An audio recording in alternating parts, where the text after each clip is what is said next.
बच्चे, आज की क्लास में हम कुछ नया सीखेंगे।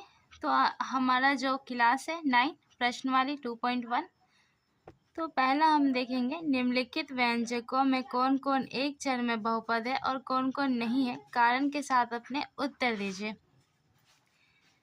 तो इस तरह के जो क्वेश्चन होते हैं उसे हम आसानी से यहाँ हल करना सिखाएंगे आपको। ठीक है, उम्मीद है कि आपको अच्छा लगे वीडियो।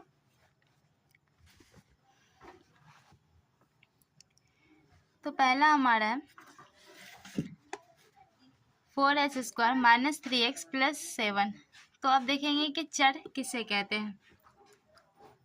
तो जब भी हमारे क्वेश्चन में x हो, y हो, z हो, ठीक है, a b c जो भी हो, तो ये हमें चर कहलाते हैं, x y z। ठीक है, तो यहाँ पे देखिए एक चर में बहुपद का मतलब है कि चर अगर दिया हो तो x और x ही दिया हो, जैसे कि यहाँ x है और x ही हो, y हो तो y ही हो। ठीक है, तो यहाँ पे देखिए हमारा क्या है, दोनों ही x में है, तो ये एक चर में बहुपद है। तो हम लिख देंगे एक चर x में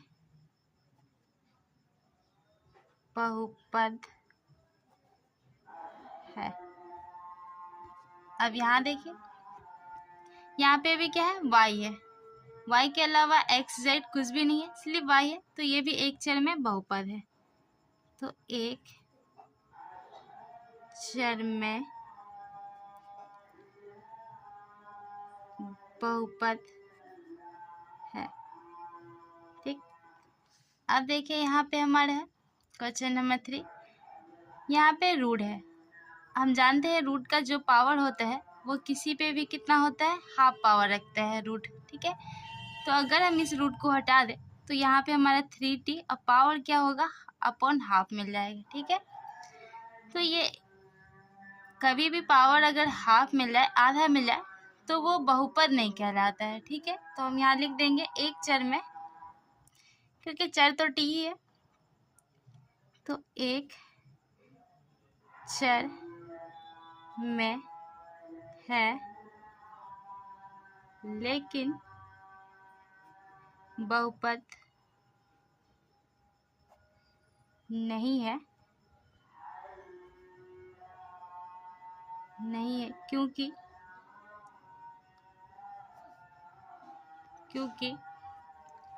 t का जो पावर दिया हुआ है वो हाफ है। ठीक है, कि घात, इस हाफ के पावर को हम क्या कहते हैं, पूर्ण संख्या नहीं है, कि घात एक पूर्ण संख्या नहीं है। अब हम क्वेश्चन नंबर 4 को देखते हैं। तो यहाँ पे भी क्या करें, एक हमने पहले पढ़ा हुआ क्लास 8 में, अगर यहाँ कुछ भी हो, ये भागा में हो, अगर इस संख्या से अगर हम यहाँ के क्या है, इस वाले नीचे वाले को ऊपर लेके जाए तो माइनस में ये पावर आ जाती है। ठीक है, तो इसी तरह हमें भी तो ये वाली क्या करेंगे, अगर हम ऊपर लेके जाएंगे तो क्या आएगी, माइनस में आएगी, और माइनस में जो भी पावर आती है वो बहुपद नहीं होती। ठीक है, बहुपद एक पूर्ण संख्या होना चाहिए। पूर्ण संख्या मतलब 0 आ सकती है, 1 2 भी हो, 3 हो, 4 हो, ये सब 5 6 7 ये पूर्ण संख्या में होना चाहिए। ठीक है, तो ये माइनस पूर्ण संख्या नहीं है, तो हम लिख देंगे एक चर में है लेकिन बहुपद नहीं है, क्योंकि जो y का जो पावर है वो माइनस में है। ठीक है, माइनस की घात एक पूर्ण संख्या नहीं है। अब हम लास्ट वाला क्वेश्चन को हल कर लेते हैं। x की पावर यहाँ पे 10 दी है, y की पावर 3 है और t की पावर 5 है। तो देखिए ये तो बहुपद है, ठीक है, पर वो बहुपद है जिसकी हर चर क्या है, अलग है। ठीक है, मतलब कि ये एक चर की बहुपद नहीं है, 3 चर की बहुपद हो सकती है। पर एक चर की नहीं है, तो हम यहाँ लिख देंगे एक चर में बहुपद नहीं है, एक चर में बहुपद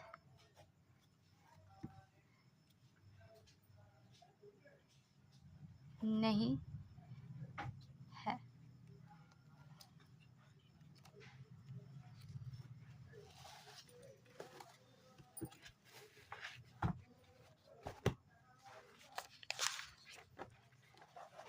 अब क्वेश्चन दूसरा सॉल्व करेंगे।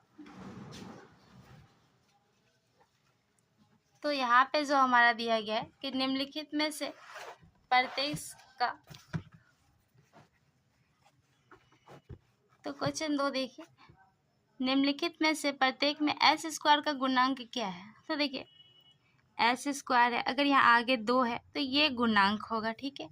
अगर 3 है, एस स्क्वायर है, अगर माइनस लगा है तो यहाँ जो एस स्क्वायर में क्या है, प्रत्येक का गुणांक जो पूछ रहा है, तो ये आगे वाली संख्या -3x इनका गुणांक हो जाएगा। तो इसी तरह हम यहाँ पे क्वेश्चन नंबर 2 का 1 देखें, तो यहाँ पे एस स्क्वायर यहाँ पे है, इसके आगे क्या है, कोई भी संख्या नहीं है। तो हमने पढ़ा है कि अगर आगे कोई भी संख्या ना हो तो हम क्या लिखते हैं, 1।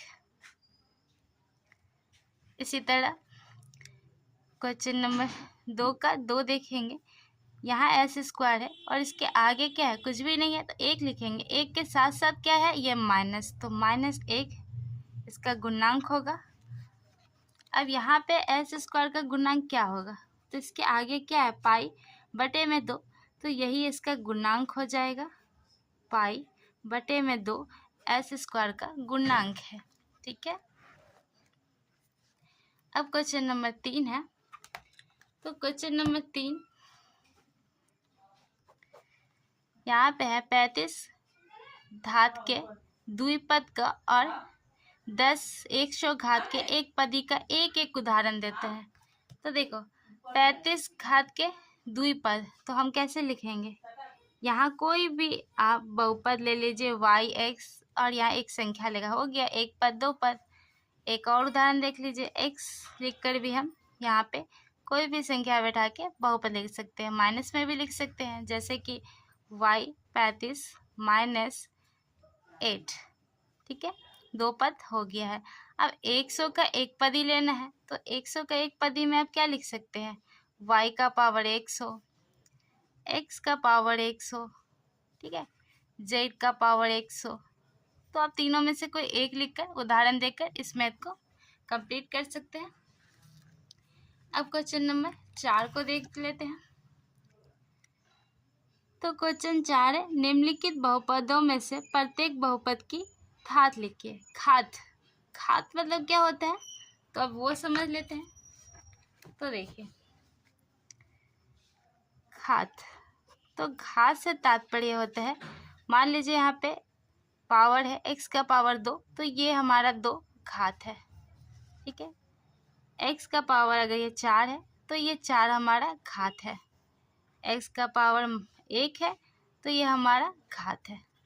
तो इसी तरह से भी सॉल्व कर लेंगे। तो क्वेश्चन नंबर 4 में देखिए, तो क्वेश्चन नंबर जो 4 है वहाँ पे पहला हमें बताना है क्वेश्चन नंबर 4 का 1 कि निम्नलिखित में प्रत्येक की बहुपद की घात लिखिए। कितनी घात है इसकी, जो सबसे ज़्यादा पावर रखे होंगे उन्हें यहाँ पे लिखना है। जैसे कि 2 से बड़ा 3 है तो हम लिखेंगे 3 घात, 3 घात। और यहाँ पे हमारा आंसर आ जाएगा कितना है, 2 है तो 2 घात। और यहाँ पे हमारा क्या है, 5t है, इससे कोई लेना देना नहीं। जहाँ पे बहुपद होगा उसके ऊपर की पावर देखेंगे तो यहाँ कुछ भी नहीं है, कुछ भी नहीं है तो हमने तो पढ़ा है ना, कुछ भी ना हो तो 1 होता है। तो यहाँ पे घात क्या हो जाएगा, 1 घात, ठीक। अब हमारा 3, तो यहाँ पे क्या हो जाएगा, 0 घात, ठीक है। 5 देखेंगे तो यहाँ बताना है कि निम्नलिखित बहुपदों में कौन कौन रेखिक, द्विघातीय एवं त्रिघातीय है। तो पहले हम इसे समझ लेते हैं कि रेखिक क्या होता है, द्विघातीय क्या है, त्रिघातीय क्या है, ठीक है।